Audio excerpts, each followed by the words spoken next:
So, hi guys! Good evening sa inyong lahat. Good evening kasi evening tong aming video guys. So, for today's video ay magvo-voice over tayo ngayon. So, susubukan kong mag-voice over guys. At saka itong video na to is matagal na talaga to. Late na dahil nga busy ako sa kakatrabaho. Wala na talaga akong panahon sa pag-voice over.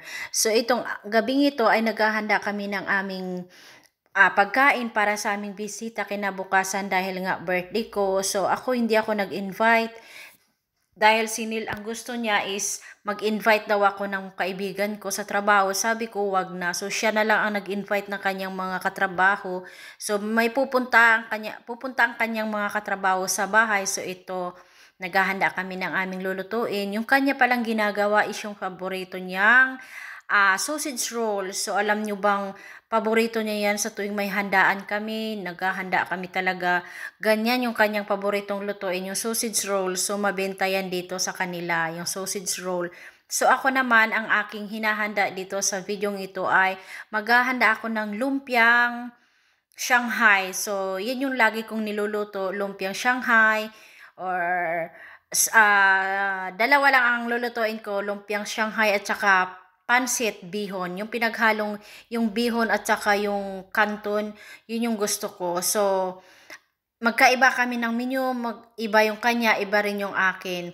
So dalawang Filipino food at saka Aussie food yung aming lulutuin. Sabi ko hindi na nga sana ako maghahanda pero kasi gusto niya i-invite niya yung mga kaibigan niya sa trabaho niya.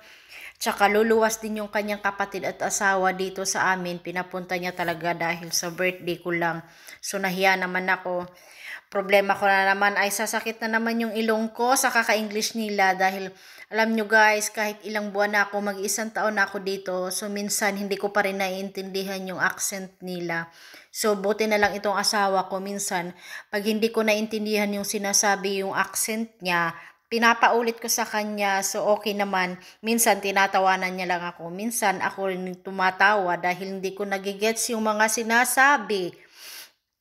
So ito na nga, nag-uumpisa, ang tagal naman nito kasing gawin yung iba, alam nyo bang, iba ang ano dito, iba ang pambalot nila sa Shanghai, hindi siya masarap. Para sa akin, hindi siya masarap. Mas masarap pa rin guys yung ating pambalot na Shanghai sa Pinas. So, parang malasa kasi pag doon gumagawa tayo ng Shanghai roll. Dito, iba na yung lasa niya pag niluluto mo. Hindi ko lang din alam kasi syempre, iba siguro yung pagkagawa nila. So, busy kami dahil handa na namin to bukas, hindi ko alam kung ilan yung darating. So, ayan, nag-i-explain si Neil kung ano yung gagawin ko. Sabi ka, ang hirap kasing tanggalin to dahil frozen pa masyado. So, kailangan dapat nakatuna ito. Pero kaya lang, hindi ko siya naibaba kaagad sa ref. So, medyo matigas pa, mahirap siyang tanggalin. Ayan, ini-explain niya. Minsan naiinis na siya kasi ang tagal kung matanggal yan dahil kasi pinipilit mo siyang tanggalin na frozen pa, mapuputol, so hindi na magandang ibalot. So putol-putol na, hindi siya magkasya. Nung nakaraang birthday ko, yan din ang ginawa niya. So alam niyong naubos siyang niluto niya na sausage roll dahil pumunta yung mga pamangkin niya. So, kaming dalawa lang naman ang kumakain yan pagka may mga natitira. Minsan, hindi na talaga namin naubos. Minsan tinatapon ko na lang din kasi wala nang kakain. Minsan nasasayang lang talaga yan yung mga niluluto namin. Kasi hindi ko talaga mauubos, na umay ako sa puro karne. Mas gusto ko talaga yung, alam niyo, yung laswa, gulay. So, sa kanila, nabubuhay sila sa tinapay, sa beef, lalo na tong asawa ko, mahilig to sa beef. Hindi sila masyado sa pork. Sa beef talaga, sa beef, tinapay, yun talaga yung pinaka buhay nila dito. At ito na nga, dumating na yung unang katrabaho ni Neil. Ito yung katrabaho ni Neil, si Gary. Yung asawa ni Gary kasama niya. Tapos, pagdating nila, may dalang wine yung asawa ni Gary, pinainom ako. So, ang sarap ng wine kasi kahit uminom ka, hindi ka kaagad-agad nalalasing. So, ito na nga. Sorry sa sa video ko dahil hindi ko nga pala nabuksan yung ilaw dyan. Hindi ko alam bakit nakalimutan kong buksan yung ilaw. Kaya medyo madilim. So, ayan, nagpe-prepare kami, naghahanda na kami kasi una silang dumating. So, yung kapatid ni Neil at saka yung asawa, nasa gilid lang, hindi lang makita. So, piniprepare na namin yung mga pagkain kasi mahilig sila sa pagkain. Kailangan bago mo iserve sa kanila, gusto nila yung warm, yung medyo mainit-init pa dahil nga siguro sa panahon dito, yung klima dito na malamig, kaya gusto nila lagi yung pagkain nila is mainit-init pa. So, yung iba dyan, medyo malamig na kasi nauna naming naluto, ininit na lang namin ulit. So, ayan, kwentuhan.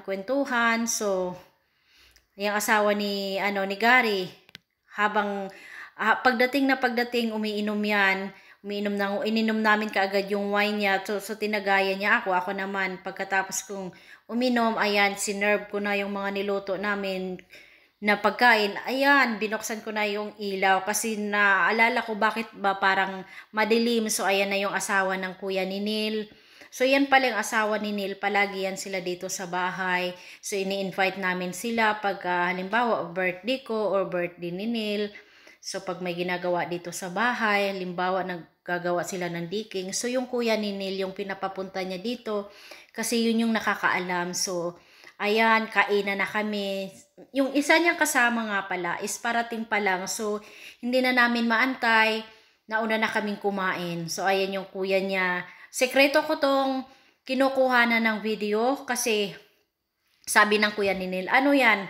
Picture o video? Kasi allergy yan siya. Ayaw na ayaw niya yung kinukuha na ng video. Sabi ko ano lang to, picture lang to, saglit lang. So hindi niya alam na mahabang video to na kinukuhanan ko. Ayaw na ayaw niya yan. Minsan, sinasabihan niya ako huwag ka nang mag-video Mima ha.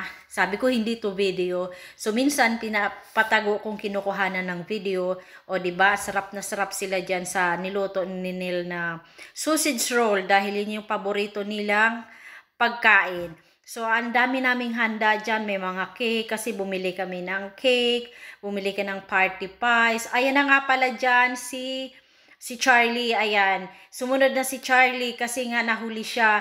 So, dito pala pagka may birthday, minsan yung iba nagdadala ng mga potluck nila, yung pagkain nila. Ito si Charlie, may dala-dala yan siyang bag. Alam nyo ba kung ano yung laman ng kanyang bag is beer na may ice. So, malamig na malamig. So, pagdating, kumain na siya dahil kumakain na kami nung dumating siya, nahuli siya. Ayan. Sige, bak, kain. Sauce sasalita sila ng mga OC nila. So lalo na to si Charlie pag nagsalita, guys. Naku, hindi ko alam. Hindi ko maintindihan yung mga sinasabi. Grabe to pag nagsalita, ang bilis-bilis na. Tapos na kaming kumain ng hapunan. Ito na, nag-open na ako ng kanilang mga regalo. Ito nga pala yung mga kutsilyo. Isang set siya, regalo ng kuya ni Neil sa amin. So, kompleto na siya. Meron na siyang bread knife, meron na siyang electric cutter, yung pagka nagkakat ka ng ano bang tawag doon? Yung karni na matigas, so kailangan mo ng putulin. So ayan, biso-biso, charot. So ayan, so binigyan pala ako ng cash ni Charlie at ng asawa ni Gary. So ayan, so tinago ko ang mga binigay nila sa akin, yung cash, hindi naman kalakihan, pero okay na, dahil. Okay na, pasalamat na rin. So, ayan. So, busog na, tayo muna, kasi nga, ang dami daw nilang nakain. So, kwentuhan ulit, tunood ng TV, nanonood ng footy, kasi yun yung paboritong show dito sa Australia. Yun yung manood ng footy, o lumipat na si Charlie. Yan, si Charlie, masayahin yan. So, siya naman, kasi nakatayo daw siyang kumakain, uupo na naman siya. Dahil tapos na sila ni Gary na matatayo. So, ayan, walang tigil sa kwento si Charlie. Sige, kwento yan. Makwento yan, jolly yan si Charlie pagkasama mo. Tawanan, kwentuhan. Yan sila. Pag nagkakasama yan sila, magkaharap yan silang magkakaibigan, magkatrabaho. Ang saya yan nila. Lalo na si Charlie, ang bilis-bilis magsalita. Kung ikaw ang pagkaharap mo yan siya, naku, ewan ko lang. Manonosebleed ka sa hindi hindi mo kaagad-agad makuha yung ano niya, yung accent niya kasi grabe ang accent niya. So ayan, sige, ang dami naming tirang pagkain, pinadala ko na sa aking bayaw. Kasi kinabukasan uuwi na yung kuya ni Neil dahil may ano siya, may appointment daw siya sa doktor niya. So tapos naghahanda sila sa kanilang bahay. Tapos na ang magbukas ng mga regalo nila. Ito naman yung cake, kinuha ko na yung cake kasi mag-blow the candle na daw ako. Sus ko, para namang ano parang bata. Pero okay na rin kahit matanda na, magki-cake pa rin tayo kasi syempre, yan na yung kinalakihan natin. So, hinahanda na namin kasi ano daw kami, kakanta daw kami ng happy birthday to me. Oh, ayan, sige na. So, ayan, handa-handa. Naghahanap pala ako dyan ng lighter. Hindi ko alam kung saan ko nilagay yung lighter namin. Kasi sisindihan na. So, ayan. Ayan. Di ba ang malaking lighter yan? Hindi ko alam ano tawag dyan sa lighter na yan. Tinulungan pa ako ng asawa ni Gary para lang masindihan. So, kanta-kanta. Ayan, para rin akong bata. Ang saya, di ba? Kahit mga ibang tao. So, maganda silang kasama, maganda, masaya. So, ayan, picture-picture din pala si Charlie. Tuwan-tuwa din yan si Charlie. Ang saya talaga niya kasama ni Charlie. Tapos, ayan, nagtatawanan sila kasi tinatanong nila kung ilang taon na ako. Sabi ko, 18. Kaya sila nagtatawanan. Diba, masarap lang silang kasama. So, slice na natin kasi pang dessert na. Kasi busog na ang lahat. So, hahatiin ko na ang cake. Kasi yung kalahati dyan, titira ko sa pamangkin ni Neil dahil darating din sila kinabukasan.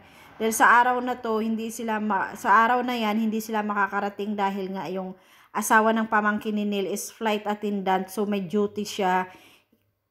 Hindi sila makakapunta, so huli silang pupunta. Kinabukasan pa sila pupunta, so tinirahan na lang namin. Sana yung Pinoy na binibilhan ko ng cake, sobrang sarap nun. Yun yung hinahanap ng pamangkin ni Neil. Sabi niya kakaiba daw talagang cake. Sabi ko, susubukan ko sa susunod pag birthday ni Neil. O-order ulit ako doon sa Pinay. Kaya lang malayo kasi 1 hour drive. So parang ang layo-layo. So no choice kami. Bumili na lang kami dito sa malapit sa amin. So ang gusto sana nila is yung galing sa Pinoy. Kaya lang mas malayo yung mga nagtitinda ng mga Pinoy ng cake dito sa amin. Kaya dito na lang kami bumili sa malapit sa amin. Hindi siya ganun kasarap guys yung cake. Mas masarap talaga yung cake ng mga gawang Pinoy. Ako mas bet ko yung mga cake na gawang Pinoy kasi 2 beses or 4 na beses na ako bumili sa mga Pinay dito na nagtitinda ng cake sa amin na malapit lang. Itong birthday ko kasi siya malayo pa, parang gusto na nila i-deliver. So, sabi ko hindi pwede. So, hanggang dito na lang guys ang aking video. Sana panoorin yung aming video at subscribe po kayo sa aming YouTube channel ni Neil. See you next time!